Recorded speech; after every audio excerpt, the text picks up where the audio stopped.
when you want to go phygital, it's just not the technology. There's more beyond to it, which is customer centricity. Again, we have, as I mentioned, pride as our value system. And when we look at hiring people, we look at obviously our values. Be the best, be the change, and be the difference. This is the motto. But DBS as a brand then also was a very, very powerful and strong brand. Anybody who knew Asian banks, DBS was known that time also as the Asia's safest bank. Welcome to the CHRO Exchange, a Masters Union podcast series that spotlights transformative leaders shaping the future of work. Today, we have with us Mr. Kishore Poduri, who is the Managing Director and Country Head of Human Resources at DBS India.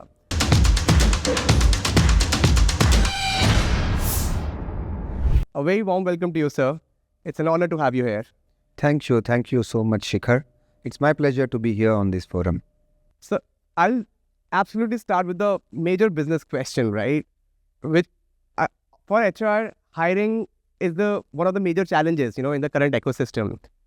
What are the different strategies you deploy to identify, nurture, and retain talent at DBS? So, high talent management has got two facets, like you said. One is the hiring aspect. Two is internal hiring, or you call it internal mobility, or you call it talent management within, right? So maybe I'll take the later first and then come to the first part, the hiring. So DBS across last decade has continuously evolved and strengthened our talent management program. So if you see the recent announcements, whether it is our global CEO or the country CEO, both designates I'm talking about, have been announced and they have been identified from within the organization. And it talks a lot about the strength of our talent management program and the way we nurture our leaders. Our program typically focuses on grooming future leaders, and it has a framework where we look at the aspiration, ability and engagement of our high potentials, then try and kind of evaluate them on our pride values, performance and potential, and identify them through a robust process. We do multiple rounds of panels and other various interventions to kind of identify the pool of leaders. And these are the leaders who have the potential to take larger jobs. That's the basic objective. Interesting. Yeah. And having identified, then we invest in them. We use this a triple E framework, which is education, exposure, and experience, wherein we kind of give them various programs, take them to various,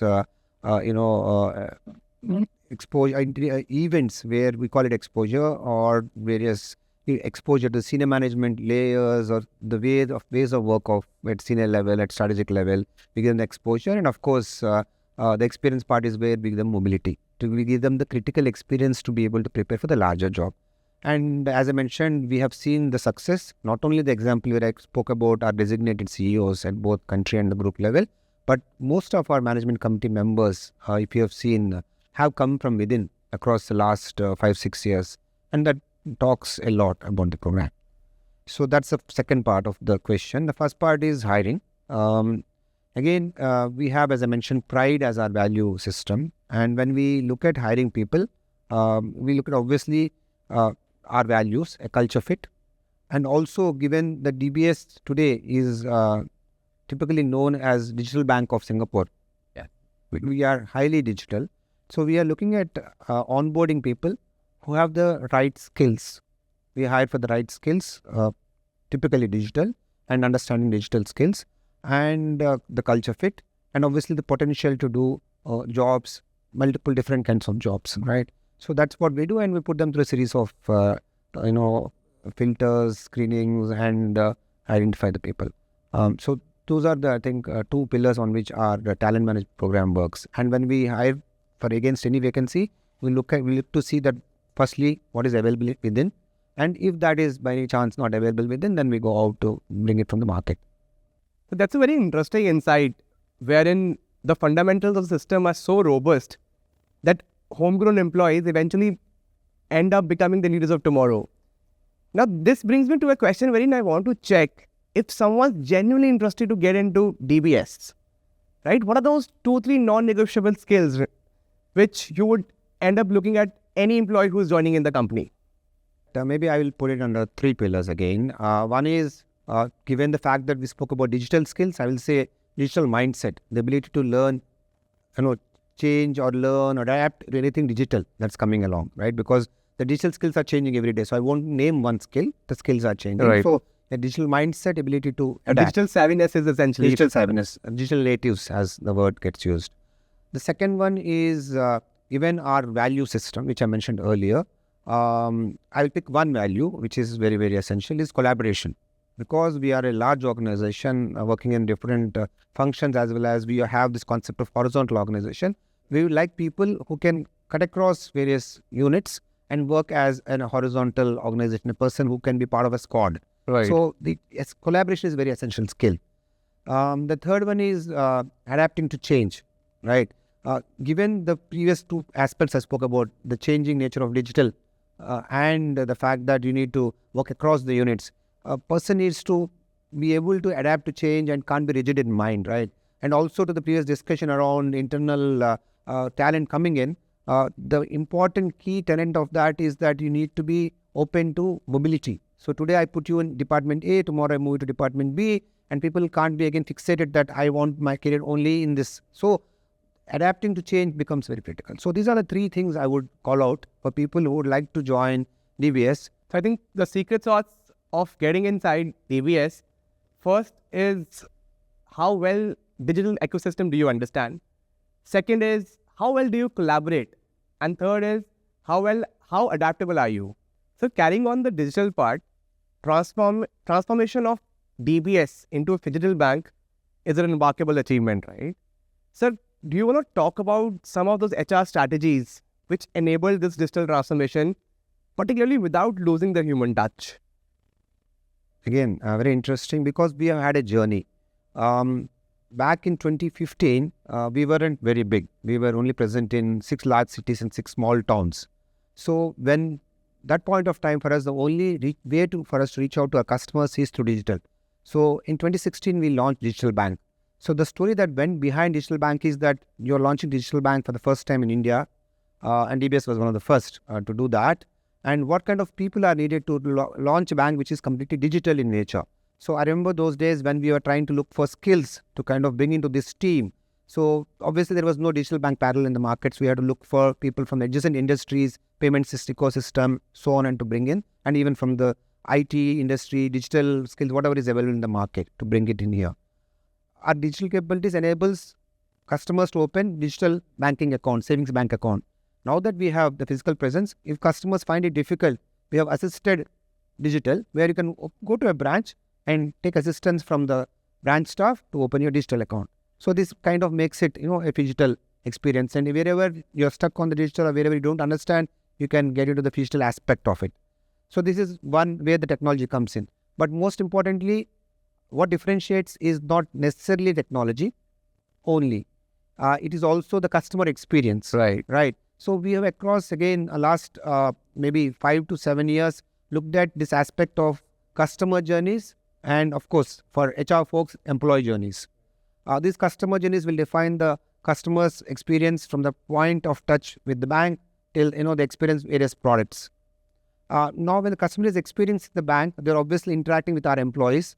To the human part of it, we are very focused to ensure that our staff is trained, what we call internally RED program. But more importantly, recently we have this whole element called customer obsession, which we measure. And we launched various trainings to ensure that our staff are customer obsessed. So one such program we launched last year is empathy training, right? Yeah, where you need to kind of imbibe empathy while dealing with your customers. So this is one example. So we have an ongoing, as I said, interventions which ensure that our staff is constantly trained, measured on how well are we treating our customers. Like the RED which I mentioned, R stands for respectful. So how respectful are we with our customers and so on. So it's very clearly part of our DNA. And while digital differentiates the customer service and the fact that we want to be customer obsessed bank is the biggest element that takes us forward. So that's a very holistic execution that, when you want to go phygital, it's just not the technology. There's more beyond to it, which is customer centricity. And I think hearing you, especially the training about the training program, it's very comprehensive and holistic way, how DBS has approached this model. Thanks. So while we spoke about customer centricity, DBS is also very known for its best people practices, right? How do you maintain this standard, while pushing towards a positioning of top employer choice, especially in a rapid, innovation and rapidly moving space like banking and technology? So we actually don't try and position ourselves as a top employer. It's actually part of our DNA. People orientation, people centricity is part of our DNA as an organization. To elaborate, for example, we do multiple interventions to ensure that we listen to our employees and take that feedback and work upon it. For example, our engagement programs have continuous listening channels, whether it is our surveys or our quarterly dipsticks or regular feedback which we receive through reaching out to leaders through forums or through our town halls. There are multiple channels through which we listen to our employees and we then receive the feedback and we work upon it. So it's always like it's a two-way communication flow happening. So that makes us closer, employees feel closer to the management and vice versa. And of course, we do obviously have open door policy. Now, if we look at our EVP, employer value proposition, live fulfilled is what we say. And be the best, be the change, and be the difference. This is the motto. Basically, be all of this and to the organization, to yourself and to the organization. One specific event, example I'll call out to you, as a series of interventions I mentioned. This is one specific example I'll call out to you. Annually, we do something called Live Fulfilled Carnival. To the whole EVP message which I said, Live Fulfilled as our motto. Live Fulfilled Carnival, we call it. So there are a series of stuff we do there. The first set of events we do under the umbrella called Future Forward Week, wherein we actually reach out to all the employees. And in India, of course, we are, as I said, across 350 locations. We have to do digital outreach. You can't obviously physically do events. So this is an event on the floor or in the facility event where we, in a fun-filled way, gamification way, digital games, physical games, where you experience various people practices. For example, there is a career booth. Right. So people who want mobility, they want to understand what opportunities are there, what those roles meant. You could go there, sit with your HR partners or the managers who are pitching for those jobs, understand those jobs. So that's one example. Right. There are, of course, booths about well-being. There are booths about our training programs, so on and so forth. This is the Live Fulfill Carnival. It kind of runs for a couple of days. After which we understand the value of recognition to the employee and to the firm. So we do this staff appreciation week, wherein all the staff are encouraged to kind of show their appreciation towards their peers, towards their managers, towards their leaders, and towards their teams, right? So there are various, again, activities that happen where staff actually do that appreciation, whether it's digitally, again, by sending digital cards, or there are physical events which are happening in each unit where they kind of come together, celebrate and appreciate each other. So we have a series of these kind of things which happen through the year where we are ensuring that the staff feels the organization, what it means to them, and the organization kind of shares their view of how they want to kind of ensure that they value the employees. Right. I personally believe in organizations, when employees feel they're heard, they feel very empowered. That's true. So in the first bit, you mentioned about, how you hear your employees through different means. Could be surveys, could be forums, right? Now, what I want to understand is, in a large organization like DBS, wherein, multiple people would have multiple opinions, would have multiple grievance points, right? In such a scenario, how do you narrow down to your choice of what policy change or program change should happen? That's one. Second, how do we implement it firm-wide? Because the larger the size of the organization, the larger and complex it becomes to implement it firm-wide, right? How do you go about it? Yeah, so we're talking about how do we transform the organization and of course it's a large organization, right? how do you do that? And we have done that successfully across last many years. Maybe a couple of examples. We spoke about digital. Right. And this organization, when it started 10 years back, was obviously not digital in the way you see it today, right? So the digital transformation did not happen overnight. It took us a few years. And there was obviously a digital transformation program which has been put in place globally and in the country. And that program had clearly various facets to it. Obviously, training, upskilling, reskilling is one of it, where everybody needs to go through a digital curriculum to kind of get the new skills. But while that's one part of it, it's embedded in every people process we run. Right. So, for example, when we are hiring people from open market, to the previous question we said what we look at, we use for large scale events, we use hackathons.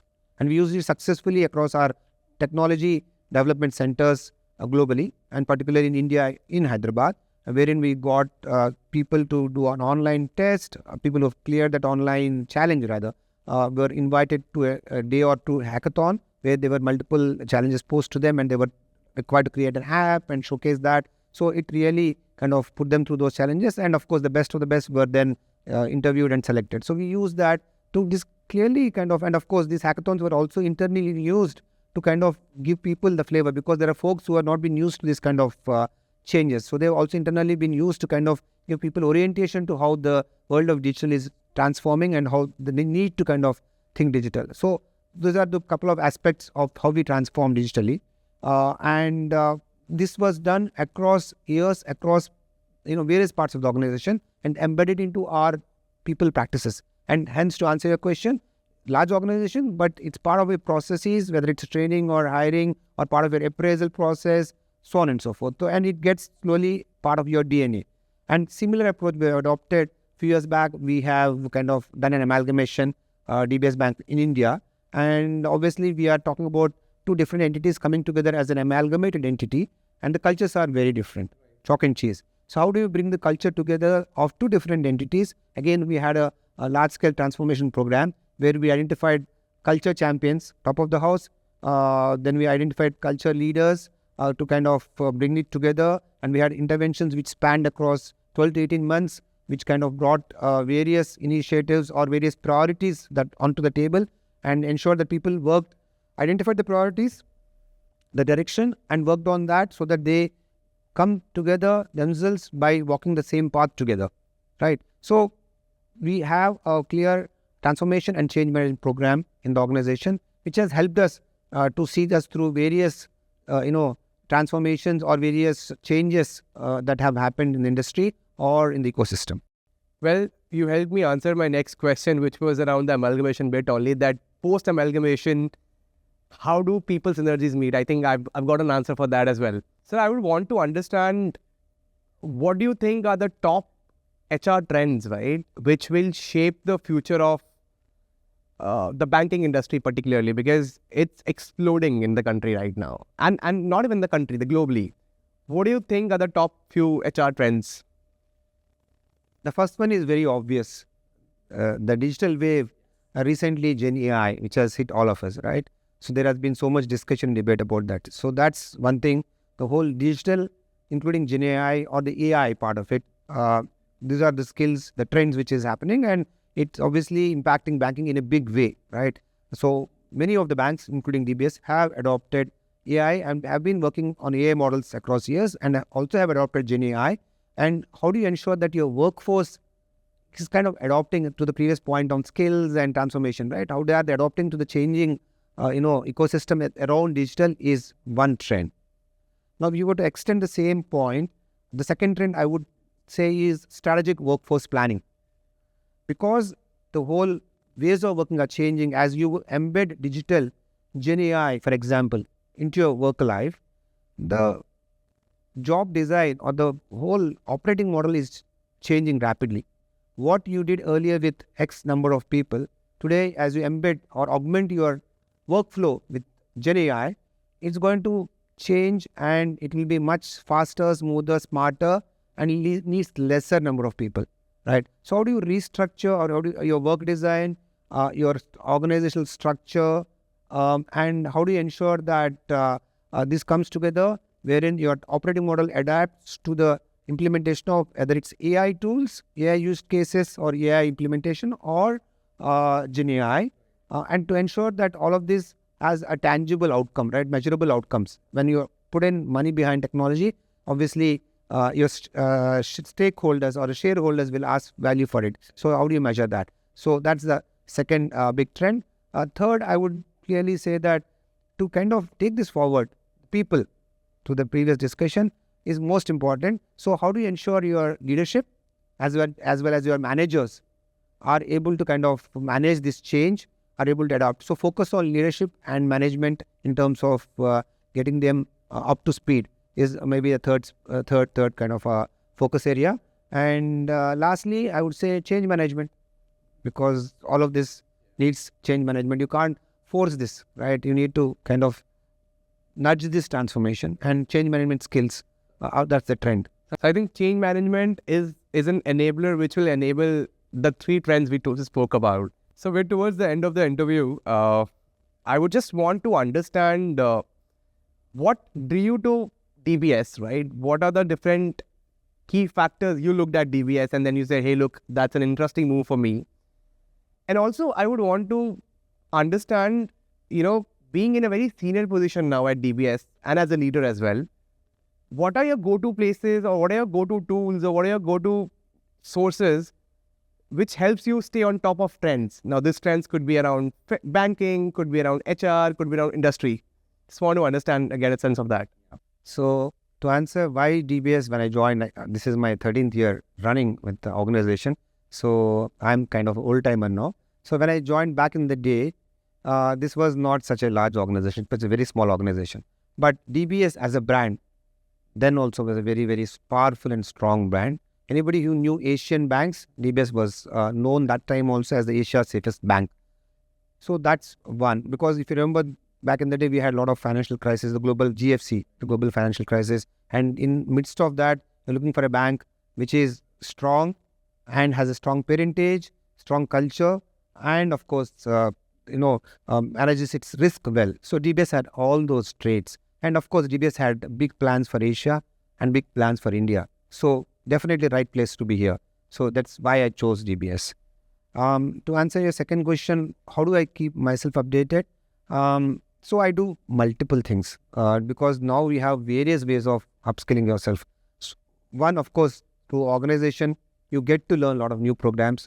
All the transformation, all the upskilling, reskilling, which I spoke about, is obviously applicable to me also. So we all went through all those Digify curriculum, as I called it, the digital skills. Now we have the digital curriculum, the new AI curriculum, which we are doing. So these are some of the skills we pick up from the organization. But as a individual, I do a lot of reading. I do a lot of reading, pick up books of different interests. It could be economics, it could be a book by, Yuval Noah Harari, right? The good book from some of the books he writes, or it could be a good HR book. So I read different books. And most importantly, I also listen a lot of, podcasts and also kind of watch a lot of videos, TEDx, and of course, do a lot of articles through reputed magazines, whether it's McKinsey Quarterly or McKinsey led articles or HBR articles. So again, I pick up a lot of reading I do, and I have my mailbox with a lot of alerts that come in. So anything, there's a trend coming in that pops up, and you quickly go through that. And of course, you get a lot of research that various consultants who kind of partner with us, right? They share also. So time to time, we also do this, and actually we do it as an exercise where we kind of do a forecasting of what's out there, what are the new trends coming in. As a HR leadership team, we have this practice where we do this forecasting on what's the next, what are the trends that are happening, and what should we be looking at, else we miss the bus, right? So we look at it, and of course we see what we need to adopt, but the point is we're doing it. So there are multiple ways you do this, and you pick things along the way. Thank you so much for your time, and it was a very engaging conversation, sir. I think by doing this, I've understood the nuances of, a compelling HR strategy. And of course, thanks for giving out the secret sauce to all the viewers. Thank you once again for your time. It's my pleasure, Shikhar.